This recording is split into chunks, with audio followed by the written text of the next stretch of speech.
Hello and welcome back to another video. This is Mohan Pratap Mishra और आज हम बात करने वाले हैं इजराइल और फलस्तीन का जो ऑनगोइंग कॉन्फ्लिक्ट चल रहा है उसके बारे में कि आखिरकार इसके पीछे के रीजन क्या है, ये कैसे शुरू हुआ, रूट कॉजेज क्या है, इनके बारे में हम जानकारी इस वीडियो में प्राप्त करेंगे। तो चलिए शुरू करते हैं बिना किसी देरी के। सबसे पहला रीजन है जो कि बाल्फोर डिक्लेरेशन, जो कि 1917 में फर्स्ट वर्ल्ड वॉर के समय में ब्रिटिश गवर्नमेंट ने एक्सप्रेस किया था इजराइल को एक अलग नेशन देने के लिए, यानी ज्यूस लोगों को एक अलग नेशन देने की बात कही थी।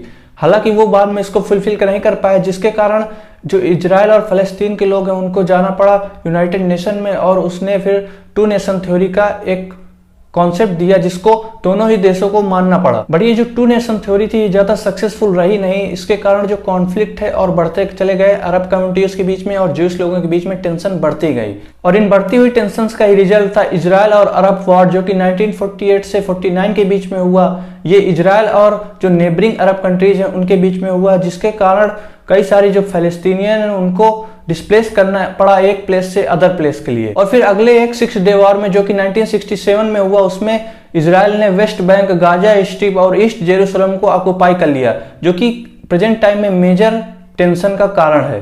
Refugee issue also one of the most important factor. और जो दूसरा फैक्टर है वो है जेरूशलम पर क्लेम। दोनों ही जो फलस्तीन है और इजराइल दोनों ही क्लेम करते हैं जेरूशलम को as a capital city, but यही एक रीजन बनता है कॉन्फ्लिक्ट का।